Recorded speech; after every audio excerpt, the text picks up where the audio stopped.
मुझे सूली पे चढ़ा दिया जाए या फांसी के तख्ते पे चढ़ा दिया जाए, लेकिन मैं सच बोलना नहीं छोड़ूंगा। मैं किसी भी पद की लालसा में राष्ट्र और राम से अलग नहीं हो सकता। जितने राष्ट्र प्रेमी हैं, जितने इस देश को प्यार करने वाले लोग हैं, जितने सच्चे देशभक्त हैं, उन्हें नरेंद्र मोदी का साथ देना चाहिए। अब विपक्ष में भारतीय संस्कृति, भारत की सभ्यता, भारत के संस्कारों के विरोधियों का एक गैंग बन गया है। सो कॉल्ड सेकुलर लीडर जितने भी हैं, ये नरेंद्र मोदी से इतनी नफरत करते हैं कि नरेंद्र मोदी से नफरत करते करते अब ये भारत के गौरव और भारत के इतिहास और भारत की संस्कृति से नफरत करने लगे। जब मैं कांग्रेस में था तब भी सच बोलता था, अब मैं कांग्रेस में नहीं हूं, अब भी सच बोलता हूं। सच बोलने वाले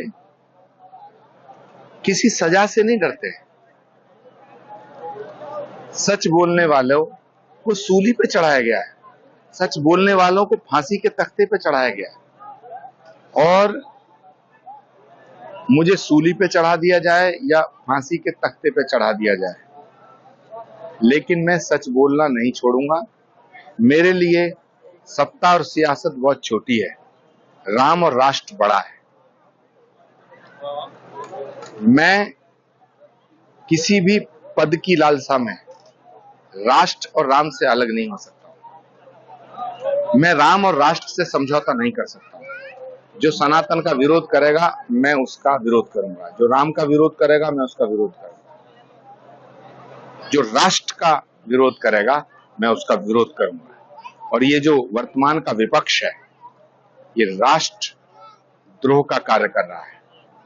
इसीलिए मैं ये कहना चाहता हूं कि जितने राष्ट्र प्रेमी हैं, जितने इस देश को प्यार करने वाले लोग हैं, जितने सच्चे देशभक्त हैं, उन्हें नरेंद्र मोदी का साथ देना चाहिए। मोदी जी ने कहा है कि एक एजेंडा कांग्रेस का सामने आया है कि जो विरासत है उस विरासत पर कांग्रेस कर लगाना चाहती है।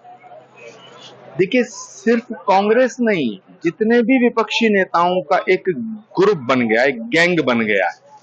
अब इसमें वो कर्पूरी ठाकुर जी, जयप्रकाश नारायण जी, राम मनोहर लोहिया जी, चौधरी चरण सिंह जी, जो विरोधी नेता हुआ करते थे, अटल बिहारी वाजपेयी जी एक दूसरे का सम्मान किया करते थे, वो सब नहीं रह गए। अब विपक्ष में भारतीय संस्कृति, भारत की सभ्यता, भारत के संस्कारों के विरोधियों का एक गैंग बन गया है कि नरेंद्र मोदी को हटाना भी चाहता है, नरेंद्र मोदी को मिटाना भी चाहता है। लेकिन नरेंद्र मोदी को मिटाना क्यों चाहता है, ये बड़ा सवाल है। नरेंद्र मोदी को इसलिए मिटाना चाहता है क्योंकि नरेंद्र मोदी सनातन के